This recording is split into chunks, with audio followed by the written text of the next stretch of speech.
Chapter 16. What happened about the statues? What an extraordinary place, cried Lucy. All those stone animals and people, too. It's like a museum. Hush, said Susan. Aslan's doing something. He was indeed. He had bounded up the stone lion and breathed on him. Then, without waiting a moment, he whisked round, almost as if he was a cat chasing its tail, and breathed also on the stone dwarf, which, as you remember, was standing a few feet from the lion with his back to it. Then he pounced on the tall stone dryad, which stood behind the dwarf, turned rapidly aside to deal with the stone rabbit on his right, and rushed to the two centaurs. But at that moment Lucy said, "Oh, Susan, look at the lion." I expect you've seen one put a lighted match to a bit of newspaper when it was propped up in a grate against an unlit fire. And for a second, nothing seems to happen. And then you notice a tiny streak of flame creeping along the edge of the newspaper. It was like that now. For a second after Aslan had breathed upon the stone lion, it looked just the same. Then a tiny streak of gold began to run along his marble back. Then it spread. Then the color seemed to lick all over him as a flame licks all over a bit of paper. Then, while his hindquarters were still obviously stone, the lion shook his mane, and all the heavy stone folds rippled into living hair. Then he opened his great red mouth, warm and living, and gave a prodigious yawn. And now his hind legs had come to life. He lifted one of them and scratched himself. Then, having caught sight of Aslan, he went bounding after him and frisking, and he was whimpering with delight and jumping up to lick his face. Of course the children's eyes turned to follow the lion, but the sight they saw was so wonderful that they soon forgot about him. Everywhere the statues were coming to life. The courtyard looked no longer like a museum, it looked more like a zoo.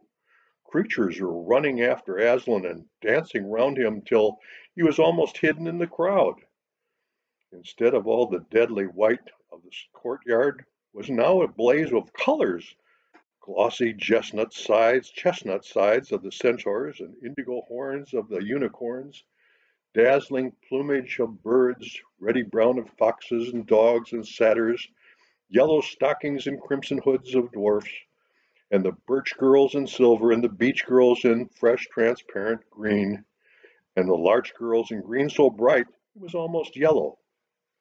And instead of the deadly silence, the whole place rang with the sound of happy roarings and brazings, and yelpings and barkings and squealings and cooings and neighings and stampings and shouts and hurrahs, songs and laughter. "Oh," said Susan in a different tone, "look, is this safe?" Lucy looked and saw that Aslan had just breathed on the feet of a stone giant. "It's all right," said Aslan joyously. "Once his feet are put right, all the rest of him will follow." "That wasn't exactly what I meant," whispered Susan to Lucy, but it was too late to do anything about it now, even if Aslan would have listened to her.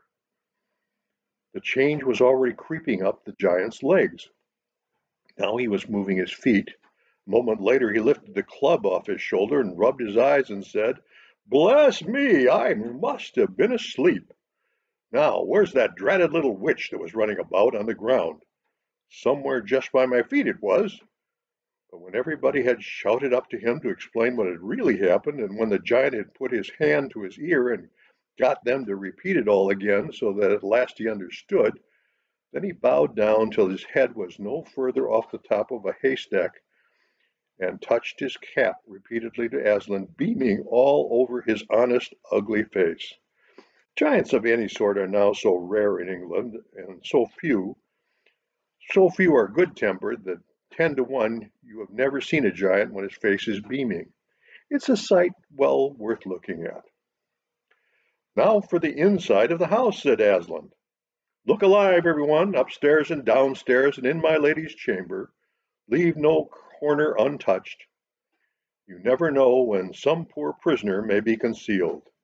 and into the interior they all rushed, and for several minutes the whole of the dark, horrible, fusty old castle echoed with opening of windows and with everyone's voices crying out at once, "Don't forget the dungeons! Give us a hand with this door! Here's another little winding stair! Oh, I say, there's a poor kangaroo!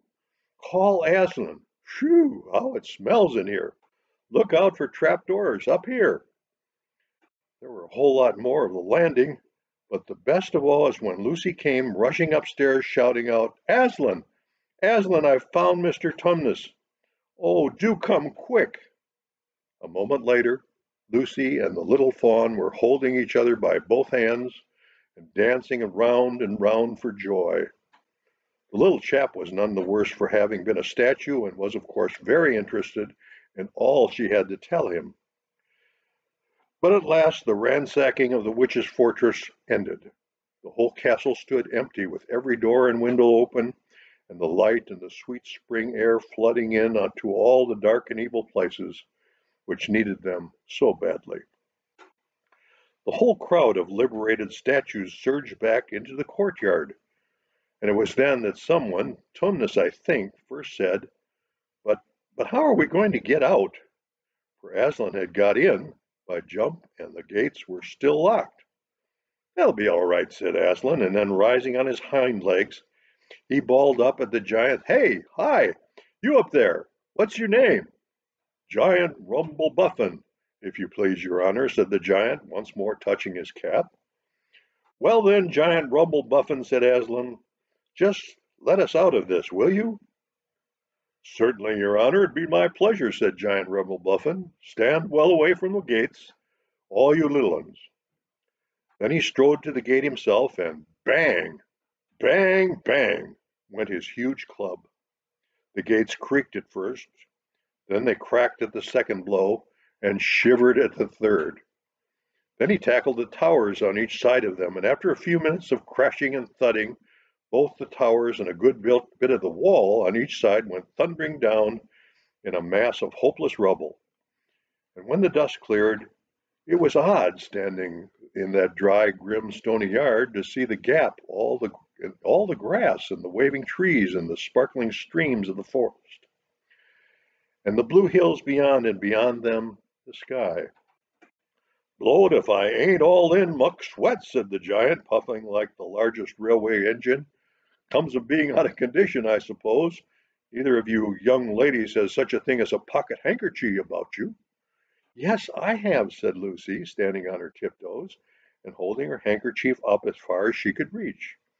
"Thank you, missy," said Giant Rumble-Buffin. He was stooping down. Next moment Lucy got rather a fright, for she found herself caught up in mid-air between the giant's finger and thumb. But just as she was getting near his face, he suddenly started, and then put her gently back down on the ground, muttering, "Bless me, I've picked up the little girl instead." "I beg your pardon, missy, I thought you was a handkerchief." "No, no," said Lucy, laughing, "here it is." This time he managed to get it, but it was only the same size as maybe a small saccharine tablet would be to you. So that was when she saw him solemnly rubbing it to and fro across his red face, she said, "I'm afraid it's not much use to you, Mr. Rumble-Buffin." "Not at all, not at all," said the giant politely. "Never met a nicer kerchief. So fine, so handy, so I don't know how to describe it." "What a nice giant he is," said Lucy to Mr. Tumnus. "Oh, yes," replied the fawn. "All the Buffins always were one of the most respected of all the giant families in Narnia.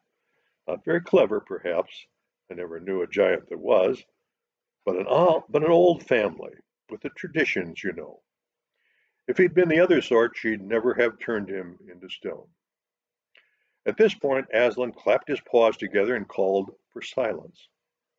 "Our day's work is not yet over," he said, "and if the witch is to be finally defeated before bedtime, we must find the battle at once." "And join in, I hope, sir," said the largest of the centaurs. "Of course," said Aslan, "and now those who can't keep up, that's the children, the dwarfs, the small animals, must ride on the backs of those who can. That is, the lions, the centaurs, the unicorns, horses, giants, and eagles. Those who are good with their noses must come to the front with us lions to smell out where the battle is. Look lively and sort yourselves." And with a great deal of bustle and cheering they did.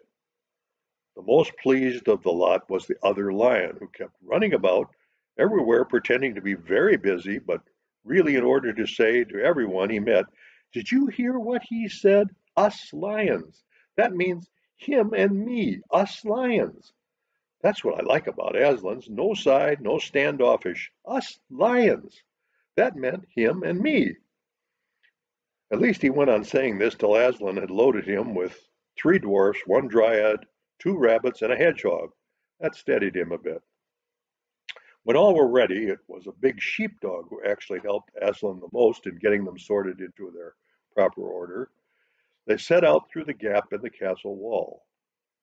At first the lions and the dogs went nosing about in all directions.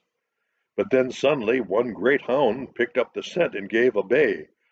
There was no time lost after that. Soon all the dogs and lions and wolves and other hunting animals were going at full speed with their noses to the ground, and all the others streaked out for about a half a mile behind them, were following as fast as they could. The noise was like an English fox hunt, only better, because every now and then with the music of the hounds was mixed the roar of the other lion, and sometimes the far deeper and more awful roar of Aslan himself.